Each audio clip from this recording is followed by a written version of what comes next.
Mesdames et messieurs, bonjour, c'est moi. C'est dans une rue parisienne que nous avons retrouvé José-Pierre Fanfan, rue où se trouve son bureau dans les locaux de l'UNFP.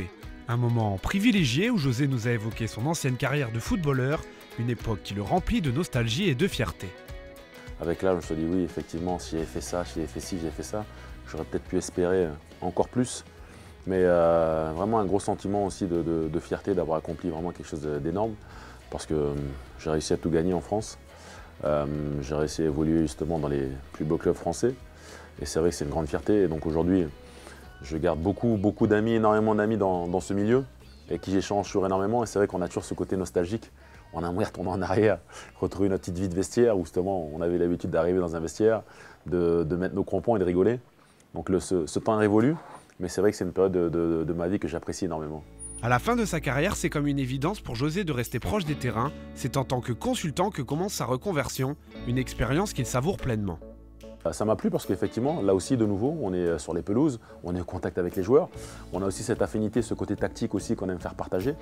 Donc ça me plaisait d'analyser aussi un peu ces matchs. Et c'est vraiment un travail, parce que contrairement à ce qu'on pense souvent lorsqu'on est sur le canapé à la télévision, on a souvent la critique facile par rapport aux consultants.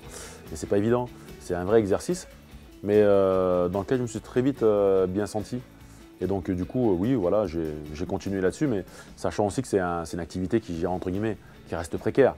Parce que voilà, vous êtes sous l'effet des projecteurs à un moment en tant que consultant, et puis bon, chaque année, il y a des joueurs aussi qui arrivent sur le marché, et là aussi, il faut savoir se recycler. Et donc c'est pour ça que je continue à côté, mais c'est compliqué en tous les cas d'en faire une activité pérenne.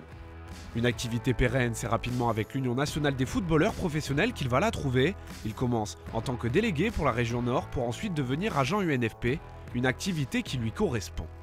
Là, il y a un plaisir au quotidien, il y a un plaisir de venir au bureau, il y a un plaisir, là c'est le début de semaine, je vais appeler après mes joueurs, savoir un peu leurs différents matchs, comment ils sont passés, il y a un échange, donc il y a ce rapport humain qui est toujours agréable. Le fait de pouvoir négocier un contrat, c'est-à-dire valoriser au maximum les qualités d'un joueur sur un plan financier, sur un papier, là aussi c'est intéressant, mais je n'aurais jamais ces sensations de frisson que je pouvais avoir, ne serait-ce qu'en partant à l'échauffement, cette pression aussi positive qu'on peut avoir lorsqu'on prépare un match, lorsqu'on prépare un événement.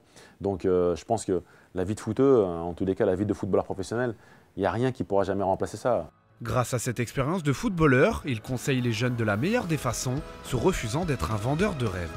Le vrai agent, c'est celui qui est vraiment l'agent très fort, c'est vraiment celui qui sort à un joueur de nulle part, qui arrive à lui donner des conseils sportifs pour essayer de lui régler, parce que le haut niveau, c'est des petits détails, et ensuite qui arrive, par rapport à son réseau, à l'intégrer quelque part. Mais être agent de Benzema aujourd'hui ou de je ne sais pas quelle star, vous, moi, n'importe qui peut l'être. Fier de son passé, épanoui dans le présent, José savoure pleinement son nouveau métier d'agent. Je ne suis pas un garçon qui est anxieux, qui craint le lendemain, donc je ne me projette pas trop. Juste uniquement essayer là, de bonifier encore plus ce service d'Eurosport Management, donc de l'UNFP, et puis derrière continuer à m'épanouir dans ce que je fais au quotidien, mais pas de point précis particulier. Un homme rempli de motivation et surtout de passion pour son métier, José et les terrains, c'est une grande histoire d'amour qui perdure et qui n'est pas prête de s'arrêter.